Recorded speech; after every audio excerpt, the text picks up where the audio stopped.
بسم اللہ الرحمن الرحیم الحمد للہ رب العالمین والصلاة والسلام علی سید المرسلین وعلی آلہ واصحابہ اجمعین اما بعد فاعوذ باللہ من الشیطان الرجیم بسم اللہ الرحمن الرحیم يا أيها الذين آمنوا اذكروا الله ذكرا كثيرا وسبحوه بكرة وأصيلا هو الذي يصلي عليكم وملائكته ليخرجكم من الظلمات إلى النور وكان بالمؤمنين رحيما تحيتهم يوم يلقونه سلام وأعد لهم أجرا كريما صدق الله مولانا العظيم يا أيها الذين آمنوا اے ایمان والو اذکروا اللہ ذکرا کثیرا اللہ تعالیٰ کو یاد کرو اور بہت زیادہ یاد کرو۔ کسی عبادت میں اللہ کا حکم یہ نہیں ہے کہ بہت زیادہ کرو، اسی لیے اسلام میں جتنی عبادات ہیں ان کی حد مقرر ہے۔ فجر کے 2 ہی فرض ہیں، 3 نہیں پڑھے جا سکتے، اس سے پہلے 2 ہی سنتیں ہیں، 4 نہیں پڑھی جا سکتی۔ ظہر کی 4 ہی رکعات ہیں، ان کو 6 نہیں پڑھا جا سکتا۔ مغرب کی 3 رکعات ہیں، ان کو 4 نہیں پڑھا جا سکتا۔ ہر جگہ آپ غور کریں گے ایک نصاب ہے عبادت کا، ایک حد مقرر ہے، لیکن جہاں باری آتی ہے ذکر اللہ کی، اللہ کو یاد کرنے کی، وہاں قرآن کریم ارشاد فرماتا ہے ذکرا کثیرا، تم اللہ کو بہت زیادہ یاد کرو، اللہ کا ذکر بہت زیادہ کرو۔ اور ذکر اللہ، اللہ کی یاد ایک ایسی چیز ہے جتنی ایک بندہ کی طرف سے اللہ کی یاد بڑھتی جاتی ہے، اللہ تعالیٰ کی طرف سے بھی اپنے بندے پر فضل بڑھتا جاتا ہے۔ قرآن کریم کی تعبیر کس کمال کی ہے، ایک مسلمان کے دل کو سکون دینے کے لیے وہی کافی ہے۔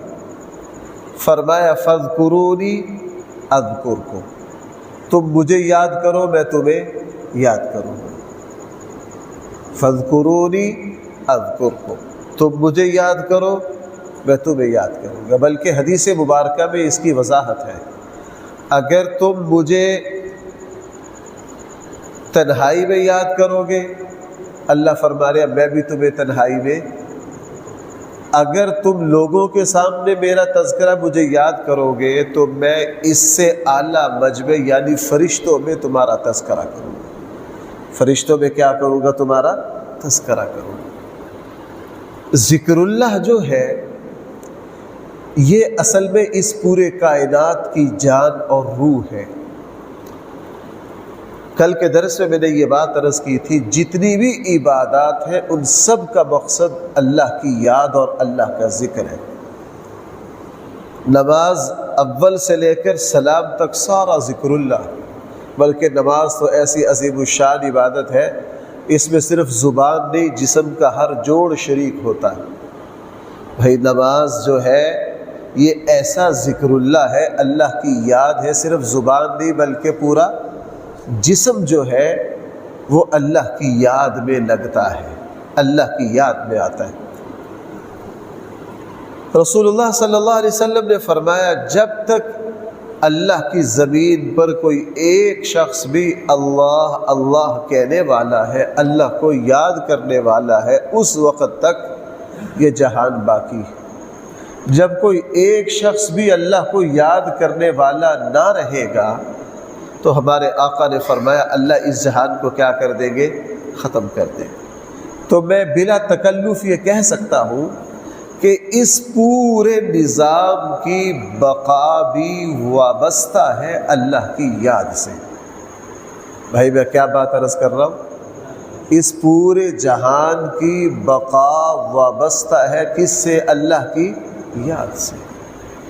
اللہ کی یاد ہے جہان ہے، اللہ کی یاد ختم جہان بھی ختم۔ اسی لیے بھائیوں، ایک مومن جو ہے اس کے دل کی آبادی کو بھی وابستہ کر دیا ہے اللہ کی یاد سے۔ جو مسلمان جتنا اللہ کو یاد کرتا ہے، اللہ کا ذکر کرتا ہے، اس کا دل اتنا ہی آباد ہے، اور وہ دل ویران ہے، بنجر ہے، بیکار ہے، کسی کام کا نہیں ہے جس میں اللہ کی یاد نہیں ہے۔ اسی لیے قرآن کریم نے کیا فرمایا؟ مشہور ترین آیت قرآن کریم کی، الا بذکر اللہ تطمئن القلوب۔ دل کا جو اطمینان اور سکون ہے وہ پیسے سے، مال و دولت سے حاصل نہیں ہوتا۔ آپ ذرا کبھی کسی ایسے شخص کو دیکھیے جس کے پاس سب کچھ ہے، اللہ کی یاد نہیں ہے۔ لوگ ایسے بے چین، بیزار، بے سکونی، نیچے 2-2 3-3 کروڑ کی گاڑیاں، دنیا کی ہر نعمت موجود ہے، لیکن بھائی ہے کیا؟ بے چین، بے سکون۔ کیوں؟ اللہ تعالی نے دل کا اطمینان، دل کا سکون جو ہے بھائی وہ کس سے وابستہ کیا ہے؟ اپنے ذکر سے۔ اس لیے حضرت عائشہ رضی اللہ عنہا فرماتی ہیں بِكُلِّ أَحْيَانٍ، رسول اللہ صلی اللہ علیہ وسلم ہر حالت میں آپ علیہ السلام کی زبان مبارک سے اللہ کا ذکر جاری رہتا۔ رسول اللہ صلی اللہ علیہ وسلم نے فرمایا اس وقت تک اللہ تعالیٰ بھی تمہاری طرف متوجہ رہتے ہیں جب تک تم اللہ کا ذکر کرتے رہتے ہو، تمہارے ہونٹ ہلتے رہتے ہیں۔ تم اللہ کے ذکر کو چھوڑ دیتے ہو، اللہ تعالیٰ بھی تمہیں یاد کرنا چھوڑ دیتے ہیں۔ ایسی ایسی تعبیریں ہیں۔ اللہ کے نبی نے فرمایا جو اللہ کو یاد کرتا ہے، جو ذکر اللہ کرتا ہے، حقیقت میں وہی زندہ ہے۔ بھائی حقیقت میں وہی کیا ہے؟ زندہ ہے۔ اور رسول اللہ صلی اللہ علیہ وسلم نے فرمایا جو اللہ کو یاد نہیں کرتا اس کی مثال اس طرح ہے جیسے وہ مردہ ہو گیا ہے، بنجر ہو گیا ہے، بیکار ہو گیا۔ اس لیے ایک بدو دیہاتی آئے رسول اللہ صلی اللہ علیہ وسلم کی خدمت، آ کے سوال کیا اللہ کے رسول سب سے افضل مسلمان کون ہے؟ بھائی کتنا اعلیٰ سوال ہے۔ اللہ کے رسول سب سے افضل اور سب سے اعلیٰ مسلمان کون ہے؟ رسول اللہ صلی اللہ علیہ وسلم نے فرمایا سب سے اعلیٰ مسلمان وہ ہے جس کی عمر لمبی ہو اور اس کا عمل نیک ہو، عمل صالح۔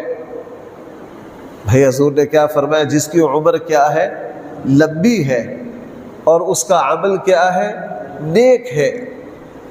یہ سب سے اعلیٰ، سب سے افضل مسلمان ہے۔ اگلا سوال دیہاتی نے کیا اللہ کے رسول عمل سب سے افضل کون سا ہے؟ فرمایا سب سے افضل عمل یہ ہے کہ تو اللہ کی یاد میں لگا رہے۔ افضل مسلمان وہ ہے عمر لمبی، عمل نیک۔ اور افضل ترین عمل بھائی کیا ہے؟ ہمارے ہندوستان کی ایک بہت بڑی شخصیت ہے حضرت مولانا فضل الرحمان گنج مراد آبادی۔ آج سے کوئی یوں کہہ لیجئے کوئی 150 سال پیچھے، 250 سال پہلے ایک بزرگ ہوئے ہندوستان میں۔ وہ بڑی بڑی حقیقتوں کو بڑی سادہ سادی مثالوں سے سمجھایا کرتے۔ ہستانوی نے فرمایا ایک مرتبہ ایک شخص کو ذکر اللہ کی اہمیت سمجھا رہے تھے، سمجھاتے سمجھاتے اس کا ہاتھ پکڑا اور اس طرح 2-3 مرتبہ انگلی سے ملا۔ بھائی یوں رگڑا جائے تو گرمی پیدا ہوتی ہے کہ نہیں؟ 2-4 مرتبہ اس طرح کہا بھائی گرمی پیدا ہو رہی ہے؟ کیا لگا بندہ خدا، جس طرح یہ تھوڑا سا رگڑنے سے ہاتھ پہ گرمی پیدا ہو گئی ہے، بالکل اسی طرح جب تم بار بار اللہ کا ذکر کرو گے روحانی طور پہ دل میں گرمی پیدا ہوگی، دل میں قوت پیدا ہوگی۔ آپ بھائی 2-4 دن بندہ ذرا اس کا اہتمام کر کے دیکھیں۔ میں ایک مثال دیتا ہوں آپ کو۔ کسی بھی نماز سے پہلے آپ اس کی سنتیں پڑھ کر آپ کو 5 منٹ مل گئے، 7 منٹ مل گئے، 10 منٹ مل گئے، ذرا اللہ کی طرف متوجہ ہو کر کوئی بھی اللہ کا ذکر کرو، صرف 5 منٹ ہی اپنے دل و دماغ کو اللہ کی طرف متوجہ کرو، اور اس کے بعد نماز کا وقت آ جائے گا، نماز پڑھو، دیکھنا نماز کی روحانیت اور کیفیت کیسے بنتی۔ یعنی آپ نے دیکھا ہوگا کہ پہلے کیا کرتے تھے، جب گاڑی سٹارٹ کرتے تھے تھوڑی دیر اس کا انجن چلنے دیتے تھے تاکہ انجن کیا ہو جائے، گرم ہو جائے۔ اس لیے بھائیو، مجھے اور آپ کو ذکر اللہ کی عادت ڈالنا ہے۔ 100 باتوں کی ایک بات، اس کا زندگی پر بہت اعلیٰ اثر پڑے گا، دل کی روحانیت پر بہت اعلیٰ اثر پڑے گا۔ ہمارے اسلاف ذکر اللہ سکھاتے، تربیت کرتے، عادت ڈالتے۔ مجھے بہت سال پہلے اپنی سمجھ کی زندگی کے آغاز میں ایک بہت بڑے بزرگ تھے، ان کی خانقاہ میں مجھے کچھ رمضان میں قرآن کریم سنانے کا موقع اللہ نے دیا۔ تقریباً کوئی 93-94 کی بات ہے، اس وقت سردی کا رمضان تھا۔ تراویح کے بعد دور دور سے لوگ آتے تھے ان کے خانقاہ میں، ان کی مسجد میں نماز پڑھنے کے لیے۔ تراویح کے بعد وہ اکٹھا ذکر کرواتے تھے، اکٹھا کیا کرواتے تھے؟ بڑے سلیقے سے، کوئی بےہودگی نہیں کرنے دیتے تھے، جس طرح بعض لوگ دیکھیں نا زور زور سے شور مچا رہے ہیں فلاں، نہیں، اس طرح نہیں کرنے دیتے، آرام سے اطمینان سے بیٹھ اللہ اللہ بڑے اطمینان سے ذکر کرواتے۔ اور حقیقت یہ ہے کہ وہ جو 6-7 منٹ کا ذکر اللہ کرواتے تھے، اس سے واقعتاً دل پر ایک کیفیت آتی، اللہ تعالیٰ مزاج میں نرمی پیدا کرتے۔ اس لیے بھائیو، قرآن کریم نے ارشاد فرمایا، یا ایھا الذین آمنوا، اے ایمان والو، اذکروا اللہ ذکرا کثیرا، اللہ کو یاد کرو اور بہت زیادہ یاد کرو، وسبحوہ، اللہ کی تسبیح بیان کرو، بکرۃ و اصیلا، صبح کو بھی شام کو بھی۔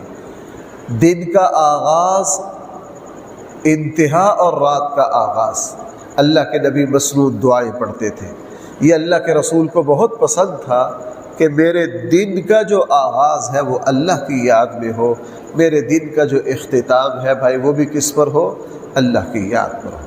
اگلی آیت تو بہت ہی، فرمایا هو الذی، وہ اللہ تعالی، یصلی علیکم، تم پر رحمت بھیجتے ہیں، وملائکتہ، اور اس کے فرشتے بھی، کیوں؟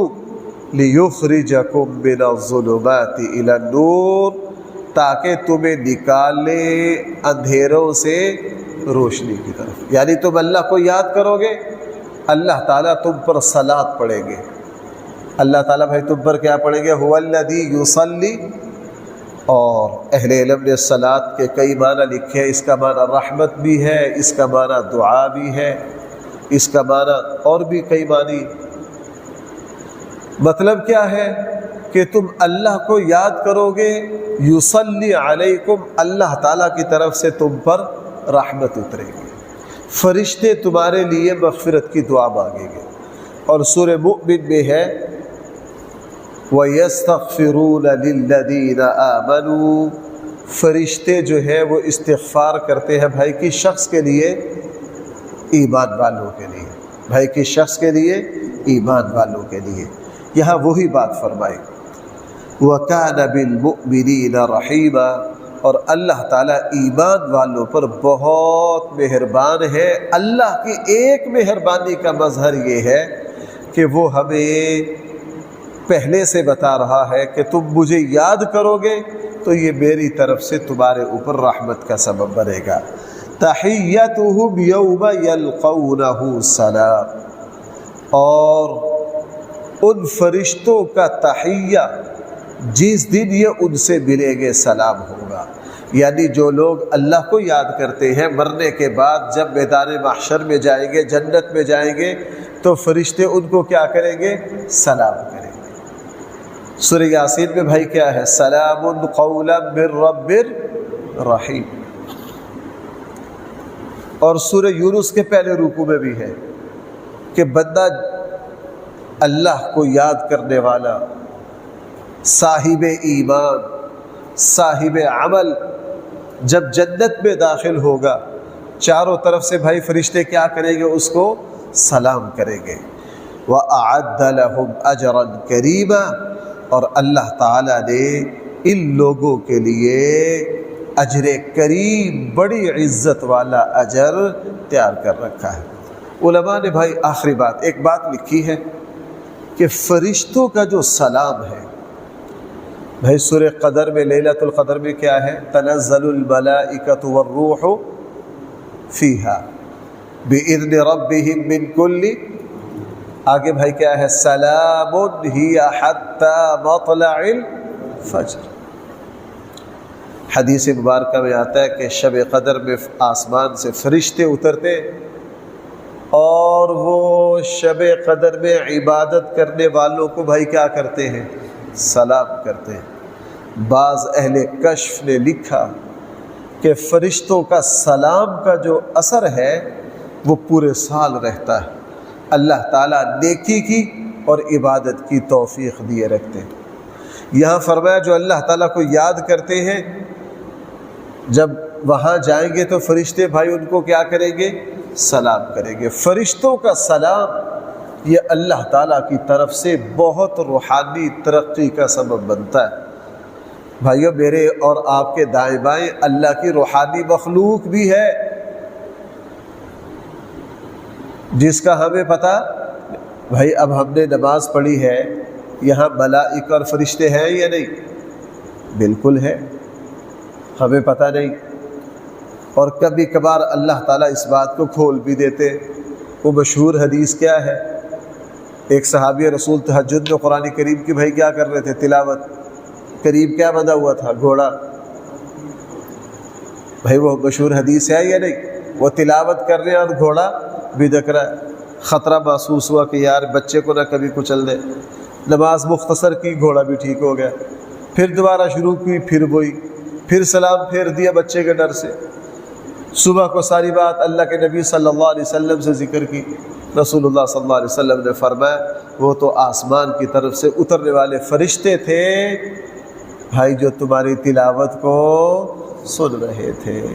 اس لیے فرشتوں کا ملنا، بندہ جب اللہ کی یاد میں لگتا ہے تو فرشتے بھی موجود ہوتے ہیں اور اللہ کی رحمت بھی موجود ہوتی ہے۔